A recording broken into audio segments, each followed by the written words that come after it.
Labyrinths is brought to you by Knox Robinson Productions. Please consider becoming a patron. For as little as $5 a month, you can listen to Labyrinths ad-free. Visit patreon.com/Knox Robinson to learn more.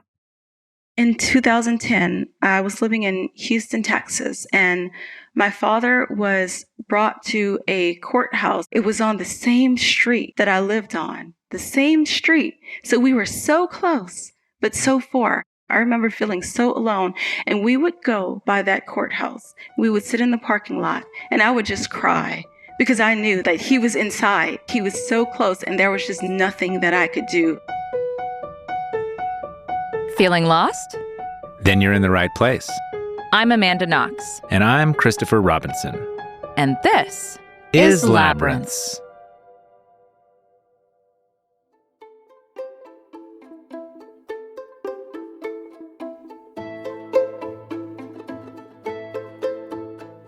Bethany Bourgeois George is the daughter of Alfred Bourgeois, who was convicted of vicious crimes against his 2-year-old daughter, Jacqueline. Bethany claims there is insurmountable evidence proving her father's innocence on all charges, and she has been fighting the last 4 years for exposure and justice. I grew up with my mother and my father. My mother was my dominant home, and I would visit my father throughout the week for holidays and on the weekends. My father was the most wonderful man in the world. And one of the things that has always raised a red flag about this case is that not once in my entire life did my father ever so much as spank me. My father wasn't the most faithful when it came to marriages, but the women who he were involved with and who he had children with, they were not allowed to whip or spank the kids, no matter how mischievous we were. It's just something that he did not believe in. He was very easy to talk to, very down to earth, and more than anything, he was very honest. One of the things that caused strife between my father and I was when I was, 11 years old. My father married this woman, Robin, the same wife who obviously he went through this tragic event with. And that's kind of when my life took a turn. This woman was very sanctimonious, but very abusive to me, both physically and emotionally. For instance, she would pinch me like so hard that I would get bruises. I tried to tell my dad, but she would get to him first and she'd say, "Oh, I saw her fall. That's how she got the bruise." Or sometimes, like if combing my hair, she would comb it so hard that I have sores. And she'd tell my father, "Oh, she's just tender-headed."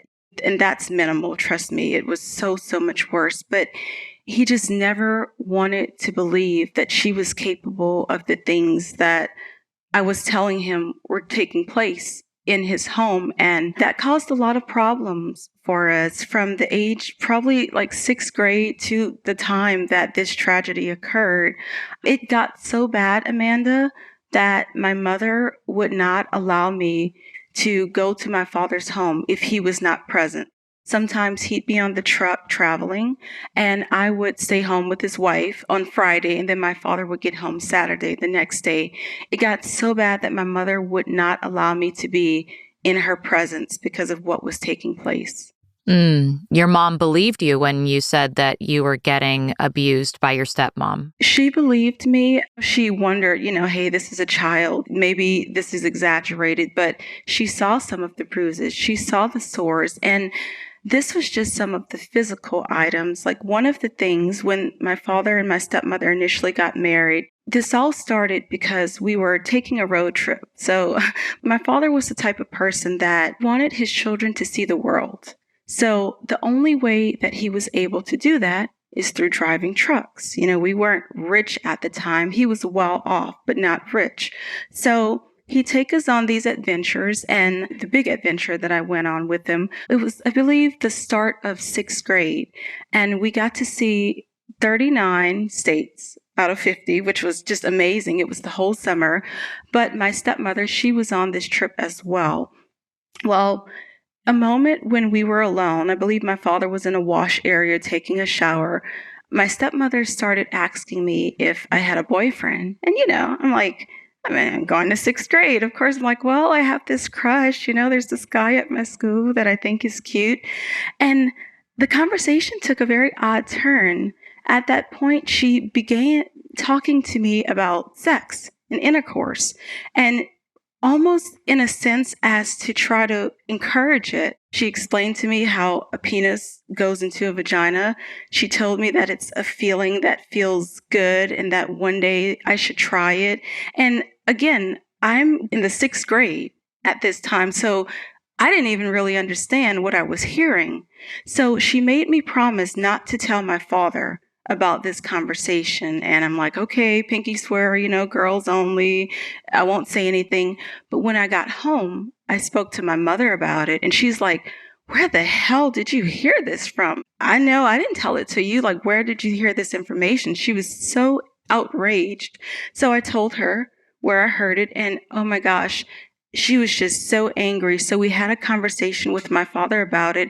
Of course, she denied it, but that was the start of her showing me cruelty. I don't know if it's because she felt that I broke her trust or what, but life was just kind of downhill from that point.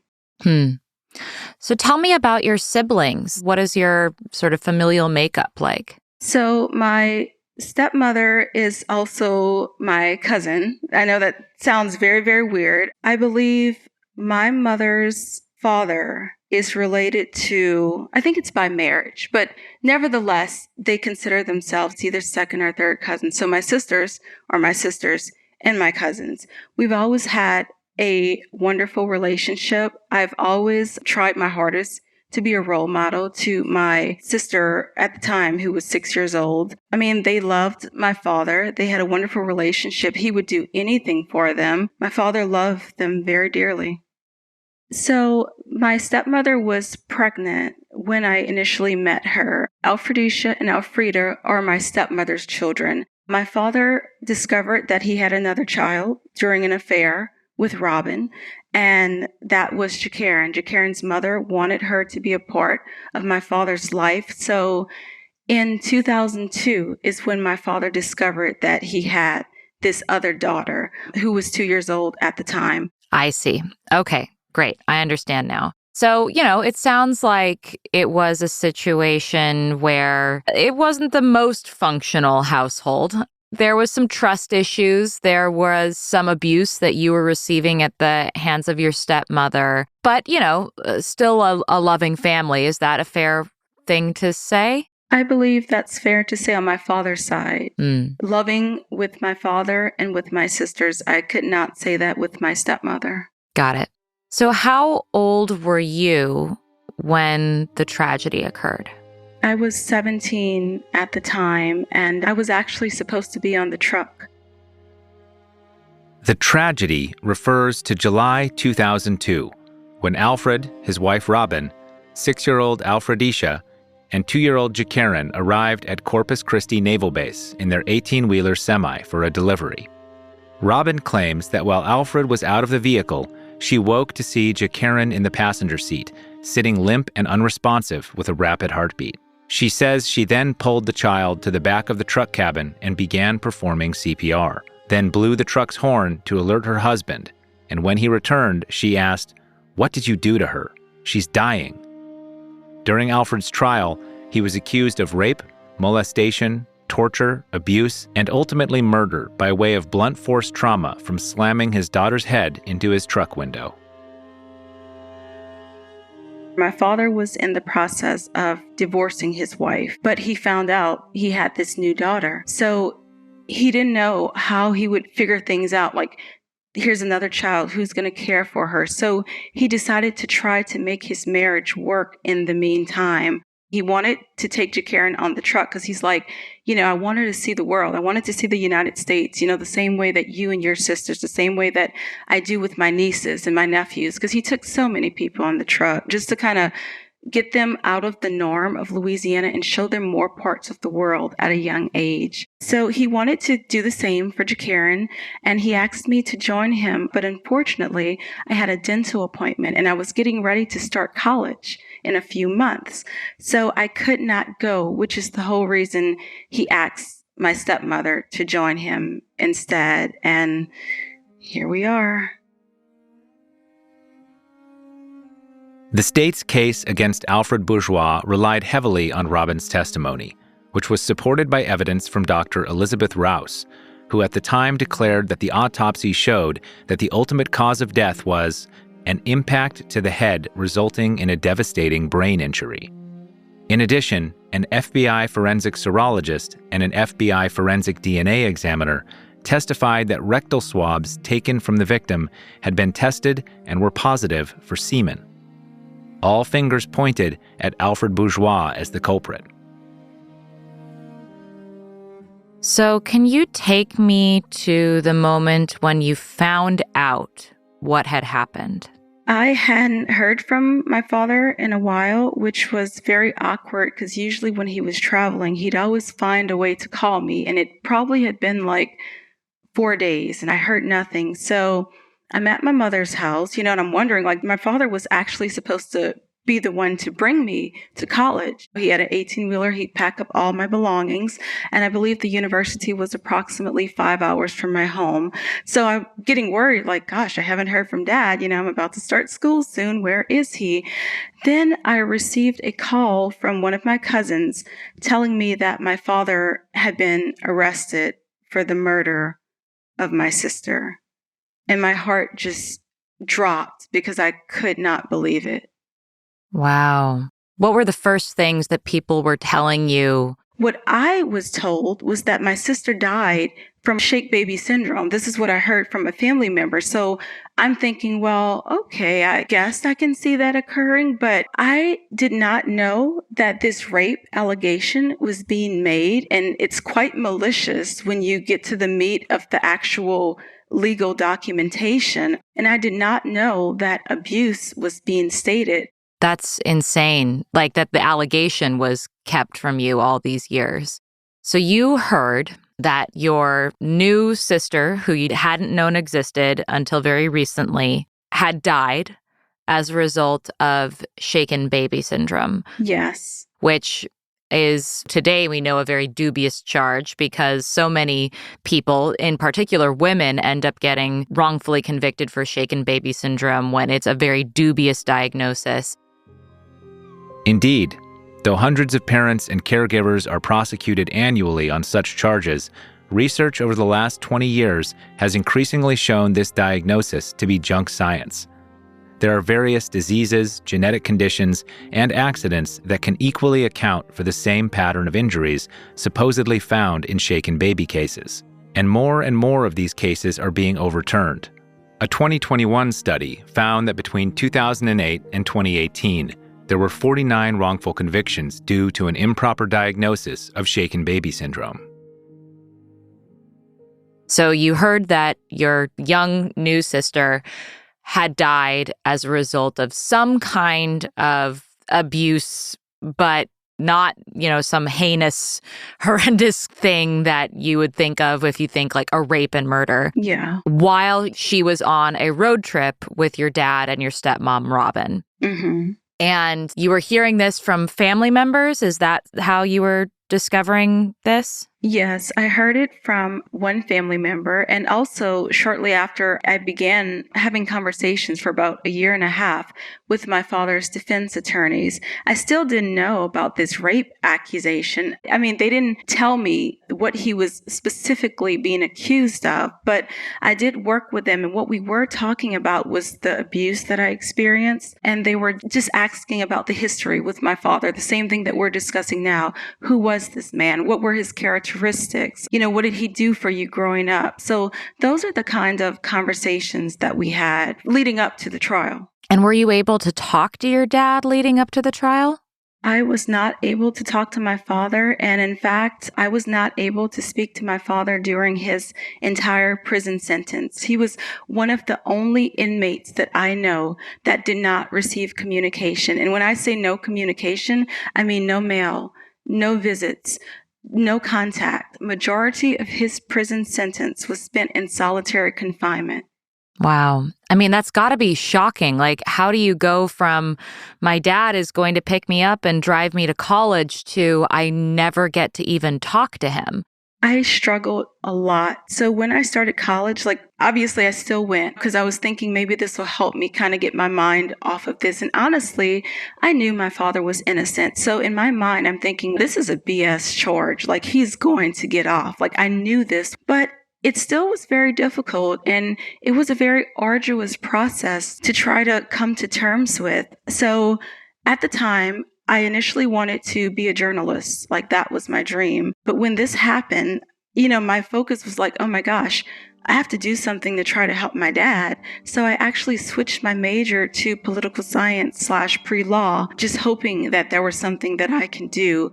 I had so many nightmares. I remember being at a study group. I had an on-campus apartment, and there were some friends that came over and we were studying for an exam that was the next day.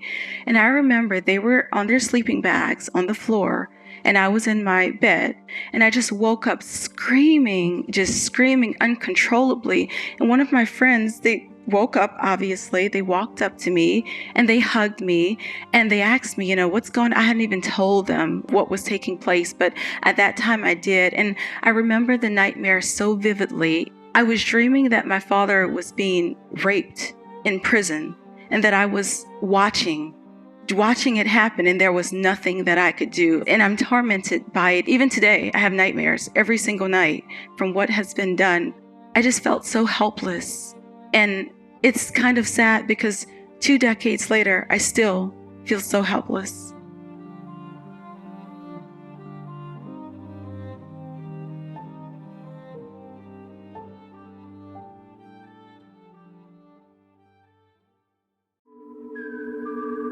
We could give you lots of reasons to support Labyrinths on Patreon, including ad-free episodes and exclusive patron-only content.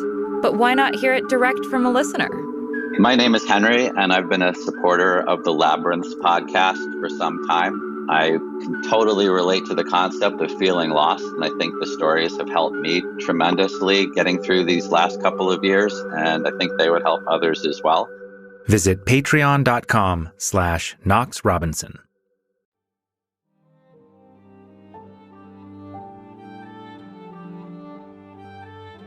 At the time, how was the rest of your family reacting to what was going on?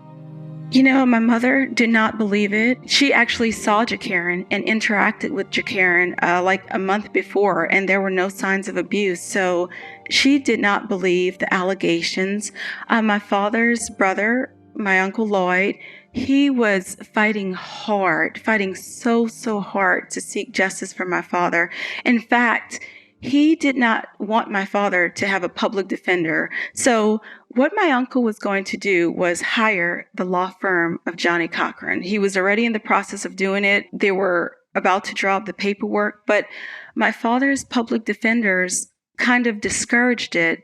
And they were telling my dad that we're going to be bringing in all of these witnesses, these neurologists, these medical experts. We're also going to be bringing in Bethany. We're going to be bringing in you, all of these family members. You're going to pay this exorbitant rate for this law firm when we're going to be doing the exact same thing that they're doing. So my uncle was still somewhat uneasy about it, but my father actually had faith in his defense team. And it's so sad because even in that situation, my father was still worrying about his family. He's the one who convinced my uncle not to spend his hard-earned money and to just let the public defenders do their job, because at the end of the day, we were going to be there to testify and the truth was going to eventually come out. Yeah, so what actually ended up being presented at trial by your father's defense attorneys? Not much, honestly. The defense, as I stated, was supposed to allow countless family members to come on the stand. That included family, friends, coworkers. The defense also hired several investigators. These investigators were neurologists, they were rape specialists, and they all confirmed that rape never occurred, blunt force trauma never occurred, and abuse never occurred. Now, these were expert testimonies that could have been used and that the jury could have heard to prove my father's innocence, but these individuals and these medical experts were trying to contact my father's attorneys. They were faxing them information, and those attorneys never called them back until the day of my father's trial, and that made all of these expert testimonies inadmissible in court. So they could not be used, even though they said there was no rape, even though they said there was no blunt force trauma, even though the report stated there was no abuse. It could not be said in court because these defense attorneys did not contact the witnesses back and present the information that they needed to the judge. So the jury heard nothing of innocence. We were not even allowed to view the trial, and we were only told that we were not being used minutes before the trial started. The poor defense Alfred got from his public defenders is sadly common. Out of 3,159 exonerations tracked by the National Registry of Exonerations, 823 listed inadequate legal defense as a contributing factor in their wrongful conviction. A 2022 report by the American Bar Association found that funding for public defenders would have to increase threefold in order to meet the standard of effective counsel guaranteed by the Sixth Amendment. That's shocking and confusing, especially when you're expecting the entire time to finally go up there and finally have a chance to defend your father.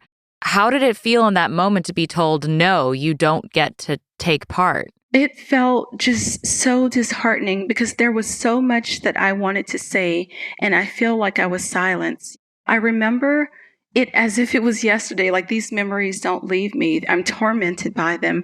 I remember walking into the courtroom, and I remember seeing the lead prosecutor, Patricia Booth, and she stared at me from the time that I walked into the courtroom to the time that I went in the front row. And I remember shortly afterwards, my father was brought out. And it was such a bittersweet moment because this was the first time I had seen my father, and he was in chains and shackled. I remember just crying and being so emotional. And what's the most hurtful and the most disturbing for me is that even in those moments where my dad was being convicted of this horrible and atrocious crime, he still tried to comfort me. I remember him smiling at me, giving me a sign to take a deep breath. And he gave me a thumbs up as to say, you know what, it's going to be okay. Don't worry, it's going to be okay. Obviously, it never was okay. But in those moments, I started crying because obviously I'm emotional. I'm 19 at the time. But again, this is my father who I had not seen in years. So in the moment when I started crying, the lead prosecutor, I remember she ran to the back of the courtroom and she pointed in my direction. And then maybe 5 minutes later, my father's defense attorneys came and they said, Bethany, we're going to have to escort you out of the courtroom. So I'm thinking, okay, what's going on? They escorted me out of the courtroom and informed me in those moments, 30 minutes before the start of the trial, that I would not be used, that my uncle would not be used, that every single person who was there for my father was not going to be used. So at this point, I'm angry and I'm heated and I'm frustrated. And I tell the attorneys, you know what? I don't know what's going on here, but if you guys are not going to allow me to testify, I'm going to view this trial and I want to at least see what was going on. They told me to wait 5 minutes. These court officials came back with a document stating that I could not enter the courtroom to even see what was taking place. So my uncle, my aunt, and my boyfriend at the time, who is now my husband of 17 years, they were like, something's not right with this picture. My uncle was highly upset as well because now he's not testifying, and there was a lot that he had to say. So he goes and he says, you know what, I'm going to view this goddamn trial. I'm walking in right now. They stop him. They told him to wait for 5 minutes. They go, they get a court document telling him that he cannot enter the courtroom, not even to view the trial. The same thing happens with his wife. The exact same thing. They get her name. They say, I'm sorry, ma'am, you can't view the trial. So last in line was my husband, who again was only my boyfriend of a year. no family relation, nothing, just someone. And he says, you know what, guys, don't worry about it. I will be your eyes and I will be your ears. I'll go in the courtroom and I will inform you all what is happening to make sure that this trial is not corrupt. The same thing happens with him. They stop him from entering the courtroom. They get his full name. They go in a back room, and 5 minutes later, they come out with that same document telling someone who is a boyfriend at this time that they cannot enter the courtroom to see what is taking place during my father's trial. Did they say why? That sounds outrageous. They gave us no reason. Instead, they put us in a small room during the entire trial that day and left us in that room. And the next day, we weren't even allowed to go to the courtroom. So all this takes place behind closed doors, as far as you know. There's no witnesses who are testifying to your father's defense. There aren't these experts who have examined the autopsy. It's just the prosecution's and your stepmom's word against your dad's. And they also used the 6-year-old child to testify against my father. The interesting thing about that is that this child initially swore that her father was innocent. In fact, she and my father weren't even in the truck at the time that my sister, Jacaren, began convulsing. They were actually outside of the truck unloading and felt shaking coming from inside of the truck. When they re-entered, they saw my stepmother trying to perform CPR on Jacaren. So they were not even in the truck at the time. But obviously they're trying to say blunt force trauma occurred, which it never did because they weren't there. But they used this 6-year-old to testify against her father. Initially, when my father was taken in, this 6-year-old continued to say, my dad didn't do anything. My father didn't hurt my sister. Like, she told it to several people. But when my father was brought to prison and he was arrested, she went into foster care and was shortly released into the custody of her mother. During this time, she spoke with only the prosecution and an FBI agent who worked with the prosecution. And when my father's trial approached, this 6-year-old child had a completely different story from what she initially said. During Alfred's trial, his daughter Alfredesia was compelled to testify against him. The following is a transcription of that testimony. I will be portraying the question asker. And I will be portraying 6-year-old Alfredesia. Can you tell me what the story was? I told him the story at first, which was that Jacaren fell out of the truck and damaged her head real bad. Okay, and that was while you and your dad were unloading the truck? Yes. Okay, and then later, I believe they brought your mom in. Do you remember that? Yes. And they had your mom sit close to you. And then you told a different story. Do you remember that? Yes. And can you tell us what story you told then? The truth.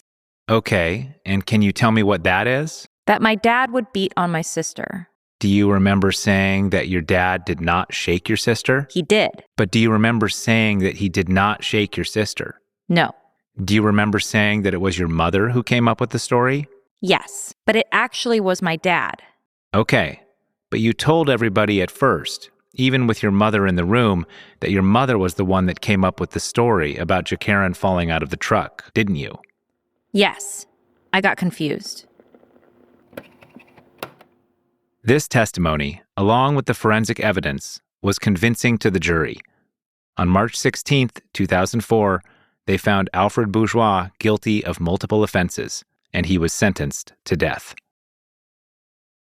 So where were you when you heard the verdict? I was in my hotel room, which was maybe about 10 minutes from the trial. And I heard that, he was found guilty. And the attorneys told us, don't worry about it. We're just going to appeal it. We're going to figure it out and make it work. There was someone who was in the courtroom. They weren't a family member. They were a friend of mine who I practically begged to sit in the second day just to kind of let me know what was taking place. They were able to see a small portion. The only thing that they told me is that your sister's testimony is going to really, really hurt your father. So, after you hear that the verdict is guilty, that it's not over, but that the attorneys are trying to reassure you that there's going to be further chances for your father. How do you process that information, and what do you think is happening? I couldn't really understand it, if I'm being honest. I couldn't understand why this was happening to my father, why this happened to my sister. I couldn't process any of it. What did you think had actually happened at that time? Since you believed in your father's innocence, what do you think really happened to Jacaren? Two things went through my mind. Number one, that maybe just an accident occurred, just an accident. And then number two, I thought that my stepmother could have harmed her because I know what I experienced as a child. And also, I saw my stepmother interact with Jacaren several times. And I read her testimony and she was saying, "Oh, I love Jacaren," but that is not what I saw, Amanda. I saw a woman who was very angry that a love child was now in her life. When my father had an affair, I have family members who have reported, and I've overheard her saying terrible things about, "I'm not going to care for a child who's not mine." There was also an incident where we threw a party and my father was riding four-wheelers and Jacaren was in Robin's care and she needed her diaper changed. And Robin made the statement, "I'm not changing her diaper. That's not my child." Of course, my mind is going to think the worst, again, considering what I knew and what I had experienced. You mentioned a little bit earlier that you didn't hear the full allegation that was against your father until, 2 decades later. How is it that much time passed before you truly knew what was going on?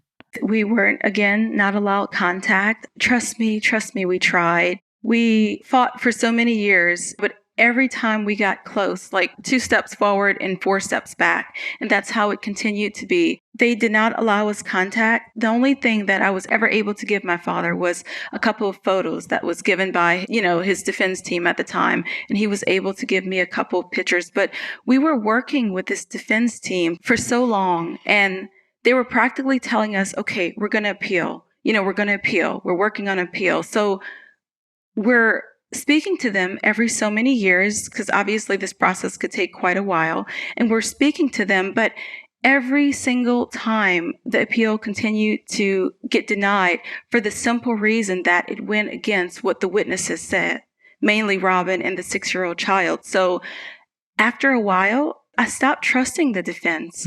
I did not trust them. I know we were kept off the stand. I know what had taken place during trial. And after a while, I really did not want to speak to them.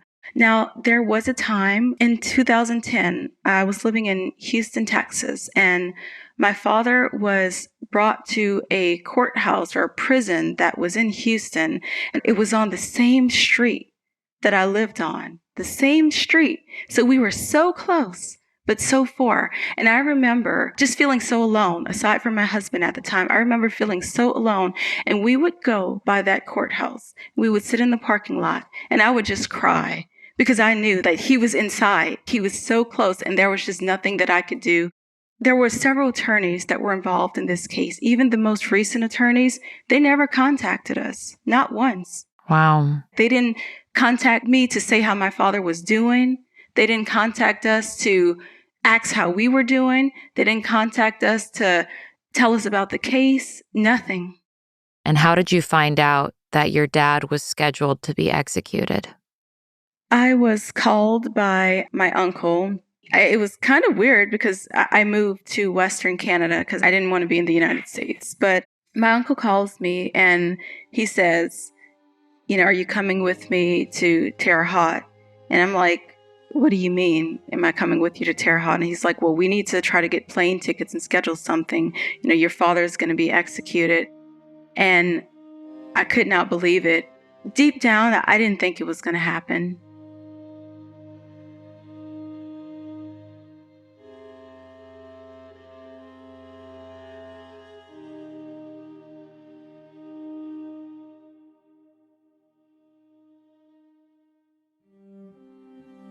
During her father's 18 years of incarceration on death row, most of it in solitary confinement, Bethany George was able to find mounting evidence in support of her father's innocence, as well as an alternate explanation for Jacqueren's death.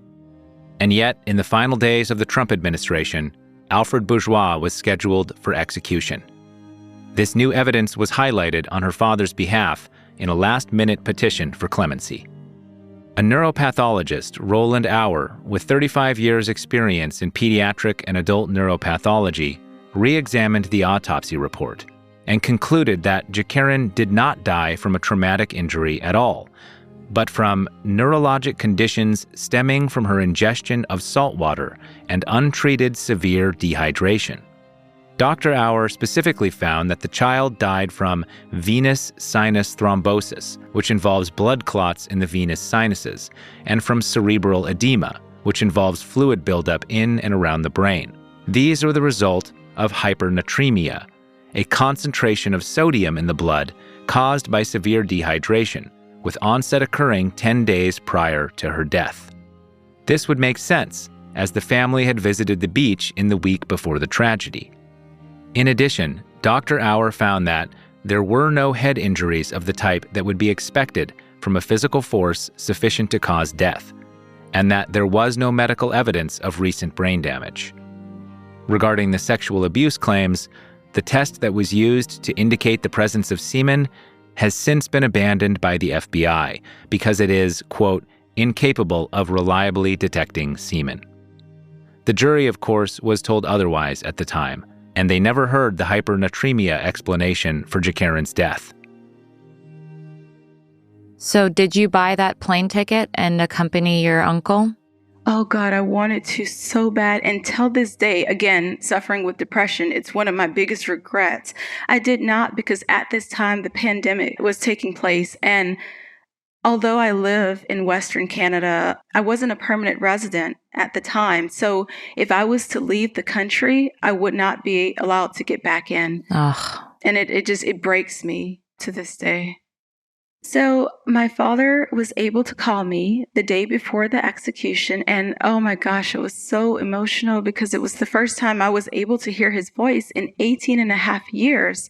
So he calls me, and again, oh my God, just being dad, he's trying to comfort me. Don't cry, and I don't understand how, but he still had faith.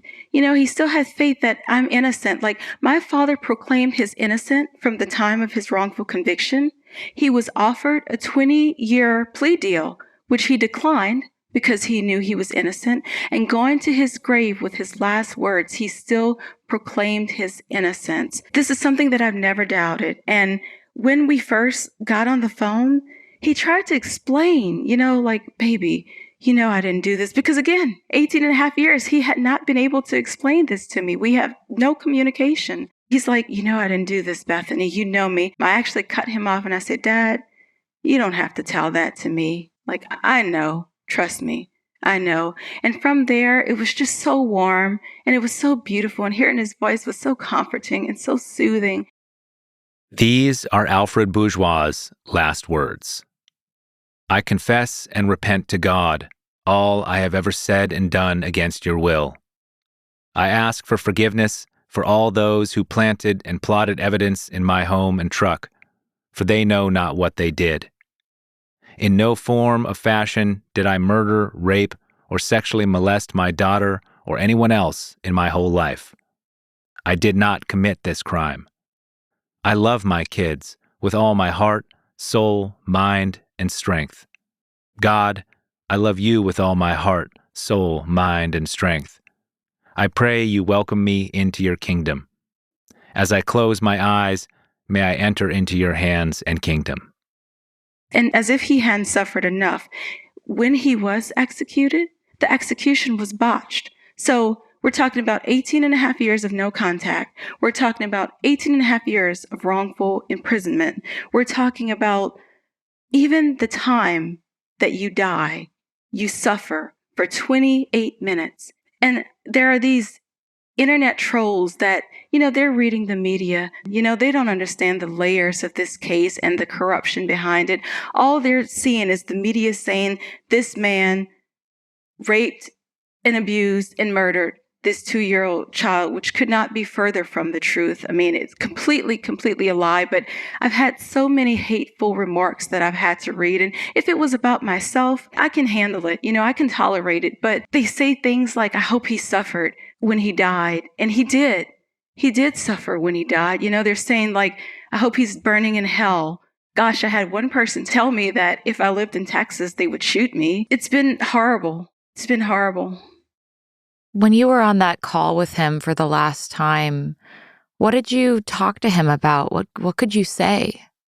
Well, I talked to him about my husband. He was so grateful. He was just so happy that I had someone who was good and someone who loved me and cared about me. We talked about, oh God, we talked about everything. I told him, I said, God, I wish you wouldn't have trusted your wife through all of this. And he told me his regrets and not believing the things that I was telling him when I was younger. One of the beautiful aspects of our conversation, one of the fond memories, is that the same 6-year-old who testified against him was now an adult. So she actually spoke to my father as well.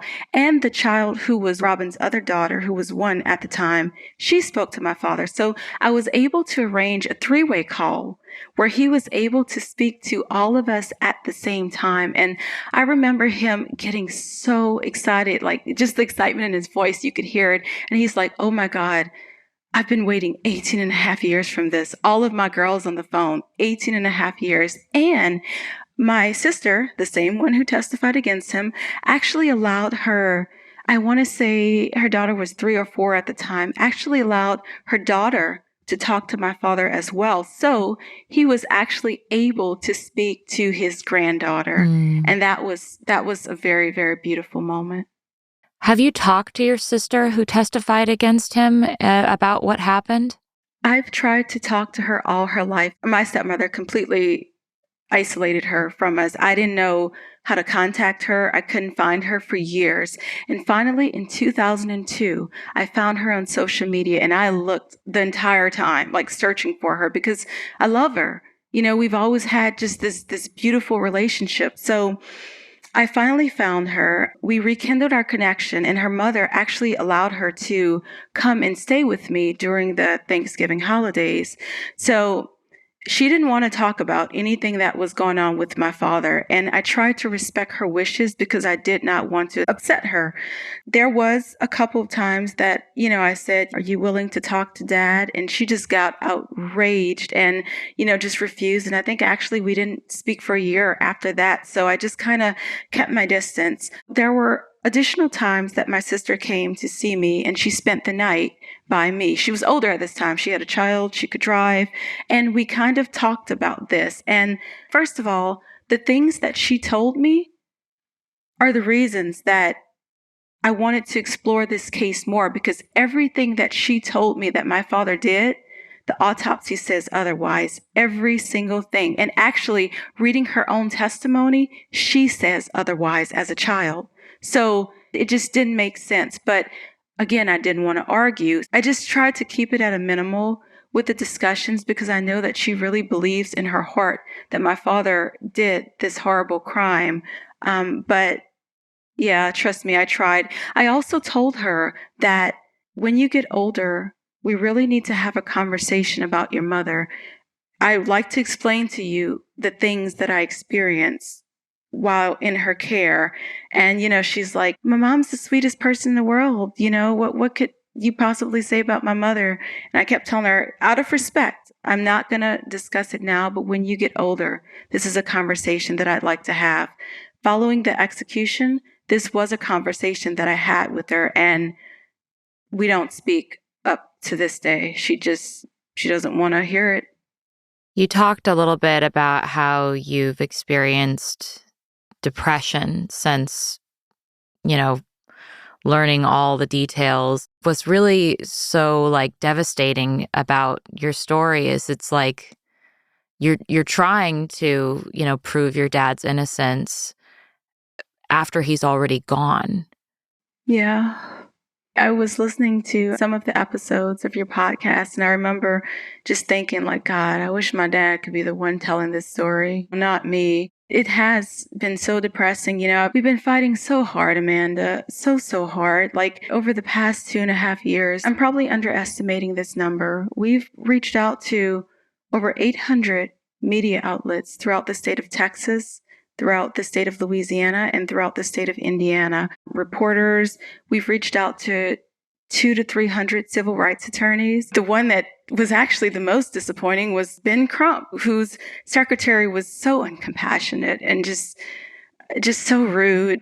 We've reached out to so many organizations like the ACLU. We've reached out to NAACP, to BLM. We reached out to the Innocence Project, who replied back by stating they could not take my father's case because it was posthumous, which, isn't that more of a reason to fight? We've reached out to even celebrities who have organizations for wrongfully convicted. Jay-Z, Meek Mill, John Legend. We've reached out to Van Jones, to Don Lemon, President Biden and Kamala. Aside from you actually giving us the opportunity to share this story and to listen, I feel like for the most part, we're in the same place. Wow. And that really stings and it really hurts. So you say us. Who is it besides you that's trying to reveal the truth about your dad? My husband, oh gosh, he's been my rock through all of this. I'll be honest with you, and I'm not ashamed to say this, and I'm going to try not to get emotional, but there's been moments where I've even had suicidal thoughts because this is just so hard. It's so many layers and it's so hard to just process, and obviously I'm not going to do that. I have sought counseling, and I'm not going to do that because if I'm not here, then my father will never get justice. But my husband has been my rock, and he has been helping me through this. Also, my Uncle Lloyd has been a huge support. He's not so much involved with the media and reaching out to people, but if I need someone to talk to about the case or about what happened, he always gives me an ear to listen, as well as my aunt, Anita, who supports this drastically. Why do you think there's such resistance to caring about your dad's case? Honestly, I believe because of the horrible things that are being said in the media. When, we created this website, alfredbourgeois.com. We try to promote it as best we can to share the truth with people. And also, I believe the main reason is because my father was an inmate. And in people's mind, they believe that, if you're an inmate, you must be guilty. You must have committed a horrible crime, when that couldn't be further from the truth. I don't think people realize, and I am not a death penalty abolitionist, but I don't think people realize how many wrongful convictions actually occur. This is terrifying to me because although there are people who commit horrible crimes, there are also people who are wrongfully convicted who did not commit horrible crimes. They're in there because of prosecutor misconduct.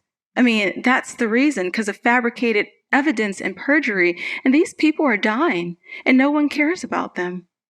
One of the things that sort of stays with me is how weird it is to have to keep living on your life like a normal person when you have something so big inside of you that you're carrying as well. How do you carry this burden with you as you're also just being a person, living your day-to-day life?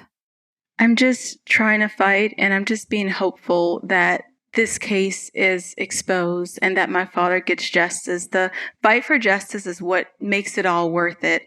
We spend hours trying to get the website together, hours reaching out to these reporters. But imagine having to relive it, all again, relive it. Just think about the suffering, think about what was done. And it's hard. Every single day is hard. My husband is actually a computer engineer, and when he gives a report, they phrase it as the execution of this test, the execution of this test. And just the word execution traumatizes me. Every time I hear it, it's like a trigger. Oh my gosh, sometimes we're watching a cooking show like Gordon Ramsay, and they talk about a dish. Oh, the dish was executed perfectly. And, I could be fine. And then that moment, just all these memories come flooding back, and I can't escape them. They just never leave. I'm so sorry. And I completely understand. I mean, when I hear any people speaking Italian, they could be saying something totally inconsequential, and I'll just be like, a part of me is like, nope, I'm not back in prison. Like, please, no. Yeah. Here's a question. Do you feel more lost today, 20 years later, or more lost as the 17-year-old who just lost her dad because he was arrested? I believe I feel more lost today. I'm older, I'm wiser, and when I really understand the fabrications, this rape allegation that never took place, this abuse allegation that never took place, this blunt force trauma allegation that never took place, I'm confused because to me, the law is supposed to be put into place to prevent things like this from occurring. But here we are living it. I'm so disappointed because I expected people to care more. And if they don't understand the case, we created a website. We have a Facebook page. I expect them to go and to read because I'm constantly posting about this, but they just decide to believe what's in the media with no regard to actually really trying to put an effort to discovering the truth behind this case. And that disappoints me. It's heart-wrenching. And sometimes it's hard to understand why. Like sometimes I will see a media article and I get so angry because it's an article about, the cute little French bulldog who's mischievous, who got adopted 3 times, or, ooh, this is what the Kardashians are wearing today. And I'm thinking, my fucking father died and he suffered and no one cares. The media outlets, they don't care. The reporters, they don't care. I mean, it's just, it's malicious. When you think about just the way that society functions, what do you think is going wrong? Why do you think that people care more about what the Kardashians are wearing than the fact that an innocent man may have been executed? I believe that people like to think that there is a monster, that there is always a monster involved in the picture, and they're trying to find the right person to entitle that word to. And also, I think that they're just really naive to think that this system is really for the people when that's not true. I mean, it's not. I think in their mind, they don't believe that a person could actually be wrongfully convicted. And I believe that the media is at fault for a lot of this because they have the opportunity to do what their job roles are, investigative journalism. Do your job. Yeah, I've taken up a lot of your time and we've talked about some really emotional stuff. I wonder if there's anything that I have not asked you yet that you want to talk about. There's so much to say, discussing this case, discussing the rape in detail and everything that the prosecution did to fabricate this. Obviously, people can just go on the website and see that. For me, it's more disbelief at what was done. And again, this is supposed to be a legal system. Like when people are reading these media allegations, they're reading that this innocent child suffered abuse. The reports state that my sister had whip marks from extension cords. It stated 73 contusions because that's what she died of. Contusion that was caused by hypernatremia. And I'm not going to get into the medical aspect of it, but people, this is what they're reading. People are unaware that this is not a report that was from an autopsy. This is a report from a physician used by the prosecution that took a picture of an autopsy, took a picture of an autopsy, zoomed in on it, and distorted images. So this means that if Jacaren had 8 contusions from hypernatremia, which is common, if she had 8 contusions and it was zoomed in on, 1 contusion appeared as 9 because it was distorted. This is what these readers are being fed.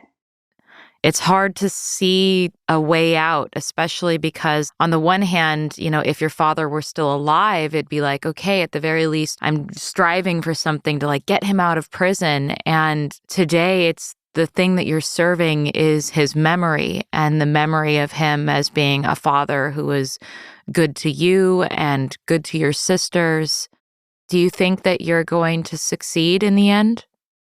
I feel like I have to. I don't have a choice. I'm often asked, what do you want out of this, Bethany? That's a very easy question for me. I want my father exonerated and I want his truth exposed. I'll be honest, I want all those who were responsible for it. I want the perjury, the prosecution, the defense, the judge, the prison who denied us contact. I want it exposed and I want them to be reprimanded. I want this so-called justice system to be ameliorated, because this is happening again to innocent people. And more than anything, I want my father to be remembered as a martyr and not as a monster, as these media reports continue to state.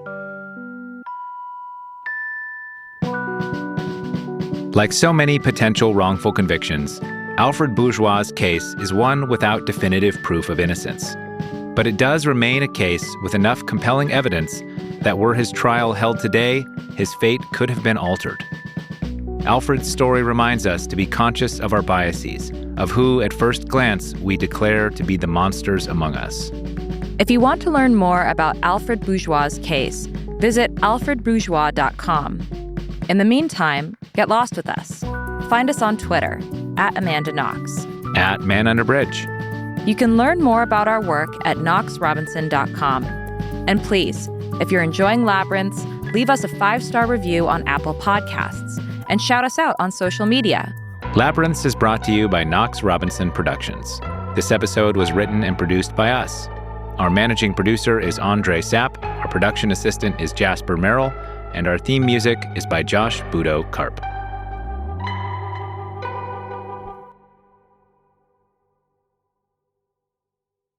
Wait, what's a weird turn for Labyrinths? The reenactment? You know how I feel about those. What's wrong with reenactments? They're fake and not real. What's funny is this conversation is, in fact, a reenactment of a previous conversation we had before the recording stopped. Blah, blah, blah. I'm Chris. Blah, blah, blah. This is my voice. Are you reenacting me?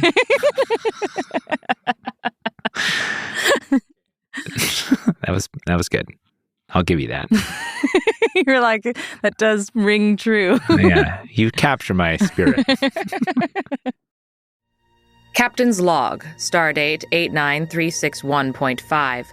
We've encountered a fascinating alien civilization. The people of Patreon Prime are humanoid in appearance, but possess vastly greater degrees of nuance, compassion, and intelligence than any race we have so far encountered. But what is perhaps most striking is their generosity. Captain, the warp core is going critical. Warning. Divert all energy to patreon.com/Knox Robinson.